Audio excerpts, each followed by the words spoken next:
Hey y'all, welcome back. I am holding this here with this white piece of paper as the background to try to help the flowers be more pronounced so that you can see them a little bit better. But in this video, I'm going to show you how to make these really simple yet expensive looking resin pendants and how to embed dried flowers within it. So stay tuned and I will show you how to do it. All right, y'all, let's get started. So first off, what you're going to need for your pendant, of course, is a pendant. And I'm going to be using these open bezels here. Now, before I get into all this, if you will look in the description box, and also I'm going to pin a comment, I'm going to have a link to my Amazon store. And in that store is all of my crafting supplies that I use. And if you scroll through there, look for resin crafts or resin crafting. I can't remember exactly how I have it worded. You're going to find all of this stuff that I'm using here so that, you don't have to keep clicking different links and looking all over Amazon to find it. Everything is going to be contained right there. So you're going to need like an open bezel, and I still haven't 100% decided which one I want to use, but I think I'm going to use this teardrop shape right here. And this particular brand here is my favorite, because when you buy these bezels, it also comes with this roll of tape so that you don't have to find or buy your own separate tape. But what we do with this tape is we try to find the end, which I'm never good at. And I'm just going to cut this end off right here. But what this tape does is you lay it down sticky side up and then take your bezel here. You're just going to press it down. Now let me go ahead and trim off the end of this, and then we'll get into the rest of it. Now I did have a popsicle stick, and I like to just take it and stick that right there so that the tape end don't go back and stick down on itself. I'm going to zoom in for a second for this. Okay, now you see you just take your bezel and just really press it down onto this tape, and what that does is it creates a seal so that when we put our resin in there, it doesn't run everywhere and make a big old mess. So just really press that down on there, and if you want to, you can either you can even flip it over and just really press it down on the back with your fingers. Now when the resin has completely set up and hardened completely, then you just peel that tape off, and then there's your pendant. So now I'm just going to set that off to the side, and now we're going to mix our resin. In a previous video I showed you that this is my favorite brand, and it actually lists on here why it's my favorite brand. It's clear, self-leveling, it will not turn yellow, you have a pretty long work time, no VOCs, and I notice no odor with this. So what we do is we're going to have our little measuring cups here. Sorry, I'm just looking for a popsicle stick. I just had one. Popsicle stick. So now we have these two little measuring cups, and I'm only going to be making one pendant. If I have leftover resin, I might make another one. I don't know. But what I'm going to do is fill this up to the 10 milliliter mark. One cup is going to be for the hardener, and the other part is going to be for the actual resin. This is a 1-to-1 ratio resin, so 10 milliliters in one cup and 10 in the other, if you want to do it that way. Or you can just measure, hold on, I'm looking here, or you can just go ahead and put 10 in here and then use the other part and fill it up to 20. Whatever you want to do. If you want to save on your cups, which what? That's a smart thing to do, so I may just mix it all in one cup. Just because I said that. We will just use one cup this time. All right, so I have 10 milliliters of that, and now I'm going to put in 10 milliliters of the hardener. That would give us 20 total. I'm trying to keep a very close eye on this. There we go. Now, what you want to do is very gently stir this. And I say gently because you don't want to introduce a lot of air bubbles. So with my popsicle stick, I'm just going to gently stir this for a good 3 to 5 minutes to make sure that it is properly mixed together and everything is incorporated. Now, if you don't mix it for an adequate amount of time, it's not going to set up very well, and it can turn sticky and rubbery, and it'll just never harden up right, okay? So I'm going to continue to mix this for a few minutes, and then I'll come back and I'll show you what else we're going to do. Okay, so I have been mixing this for a little bit now. Actually, it's been about 4 minutes, and I can see that I have a few little bubbles in here, but it's okay. If you get bubbles in your resin and then you start to put it in your mold or your little doohickey, whatever you're using, if you see that you've got bubbles in it, you can use a lighter and just lightly go over it, or I have a heat gun that I like to use. You can just blast it with a little bit of heat, and 99% of the time that takes care of your bubbles. So now what we're going to do is put a little bit of the resin into the pendant, and then we're going to put some dried flowers on top. Now these are a few packs of dried flowers that I have, and once again I link below to everything that I use, so just check out that link.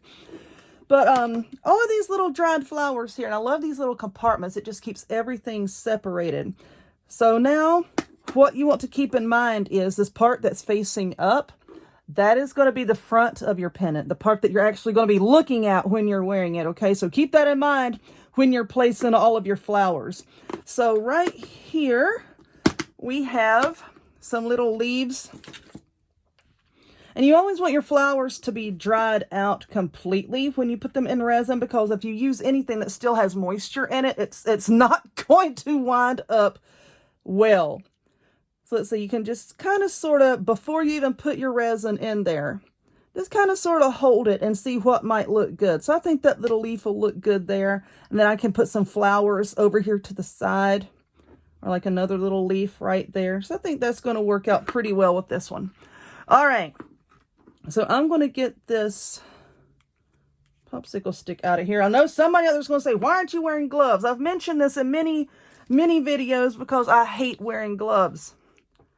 But at home, wear gloves and a mask if you want to. All right, so I have my little dropper here. I'm going to suck up just a bit of this resin and then put it down into the base here. I'm not going to put a whole lot. I'm just going to spread it out a little bit. See, you can see I have like a few bubbles in there. I'm just spreading it out. Let me set this off to the side. Spin it around. You spin me right around, baby. All right. Put a little bit in there. Just make sure that you get it all the way to the edge. Okay, that looks pretty good. All right, let's set this off to the side and try not to make a mess with it. So now let me get my heat gun, and I'm just going to blast it for a second to see if I can take care of some of these bubbles. Let me put this down on low. Like I said, that takes care of the majority of them. Or you can use a toothpick. Just pop them with a toothpick. You want to be careful with a heat gun because you don't want to splatter the resin out anywhere. But like I said, you can use a lighter, whatever you have. All right, so the bubbles are gone. Be very careful with a heat gun when you set it down so that nothing will touch the tip of it. Okie dokie. Now, yeah, the little leaves I think are going to look pretty good. If I can just be careful and get one out here. Why are y'all acting like this? There we go. So just going to... Now let's move that down a little bit. There we go. Now, like I said, this resin here, you have like a 40-minute work time, you know, before it, you know, gets to where you can't really do much with it, which is what I really like. Because then, you know, it gives you a lot of time to get your leaves, your flowers, you know, whatever else you want to use. All right, so now let's close that up. Like I said, I'm not 100% certain which flowers I want to use. There's so many pretty ones come in this little case here. All right, there's a pink one. That's cute. I like that. What y'all think? Put that there. No, that's a little too big, isn't it? Ooh, look at this yellow one. I'm going to put that yellow one right up there. Just get that into place. And I want to put something down here at the bottom. Let's see. There's a pink one right there. That's pretty. Let's see. Like I said, keep in mind that what you're seeing, the part that you're looking down at, that's what's going to be seen when you're wearing it. So like some of these little flowers have like little centers that you want to be able to see. Like that one has a little black center. Make sure that's facing the right way. I think I'm going to put that right there. Okay, just get that into place.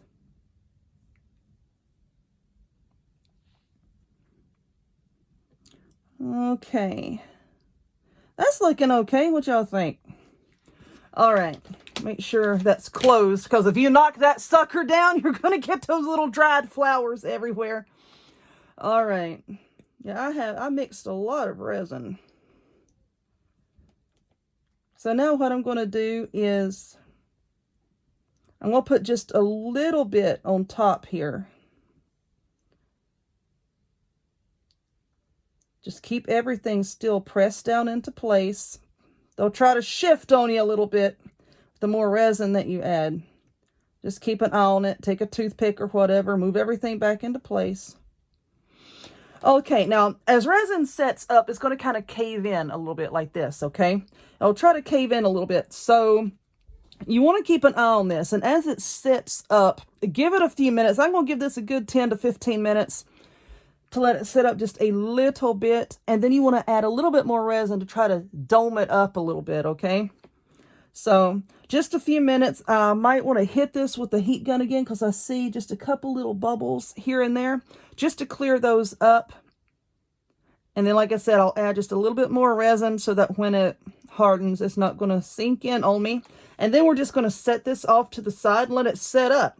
Now, I have a bunch more over here, and while I have so much resin mixed up, I don't think I really realize how much this stuff makes. I might just make a few more. But anyway, once this sets up, I'll come back and we'll see what it looks like when we take it off the backing. I'll show you how to attach a little hangy, loopy bezel type deal, and that'll be that. Okay, so this is our pendant. So far, it has been a little over 3 days, about 3.5 days. It is fully cured. Hear that? Nice and hard. So you don't have to worry about getting fingerprints or anything on it or in it. Now, all that you do now is just peel off this tape type stuff, and your necklace is done. See, it's nice and flat on the back. And then, like I said, I put a little bit of extra resin on top of it, and it gave it kind of like a dome effect. And that is the finished product. Now, if you want to turn this into a pendant that you can put on a chain, you know, wear around your neck, whatever, you're going to need a bail. And I got these at Walmart. You could get them, I guess pretty much any craft store, you know, over in their beading and jewelry making section will carry little things like this. And you're also going to need a small jump ring. This also came from Walmart. Now I'm going to get some of my little tools here. Like I've mentioned previously, you can look in the description box down below, and I will have a link posted to my Amazon shop where you can find a bunch of the tools and stuff that I work with. Especially like this resin and little flowers and whatnot. But now what we're going to do is get one of these small little jump rings, if I can get this thing out of the way. Why are you making this difficult for me? Let's see. I'm just grabbing a handful. Oh, that one's hooked to that one. That's the problem. Let him go. Clingy little thing. Okay, so you can see here that part of our jump ring where it comes apart, like right there. You don't want to grab it and pull it apart like that. You want to grab it and twist it, because if you pull it apart like this, it is really hard to get it pressed back tightly together, and your pendant can fall off of it. So what you want to do, let me get a hold of it here, and I'll try to get it right up. Let's see. Can you see focus? See how I'm just twisting it open like that? Now you're just going to put your piece there, and I think I'm going to pick this smaller one here. Put that on there, and then let me grab it so I make sure I don't drop it. Okay, and then you just twist it back together like that, and see that fits together really snugly, tightly, and it won't fall apart on you. So now, there it is. It is all finished. Now you just put it on a chain, or I like little suede chokers, you know, what have you. It's a really awesome way to preserve part of a bridal bouquet. Some people have asked me things that they can do to preserve funeral flowers. But like I said, just make sure that whatever you embed in the resin is perfectly dry, because if it still has moisture in it, it will ruin your project down the road. So whatever you decide to use, just make sure it's dried out. But there you go, really fast and easy, something that kids can help you to make for Mother's Day. They can help you to pick out the flowers, and maybe once you get the resin, you know, put in your little piece here, they can actually put the flowers down in it. But, you know, really cute. So if you would, please give this video a thumbs up, click subscribe, check me out on other forms of social media, the links to all of which will be in the description box down below. And I hope to see y'all next time. Bye.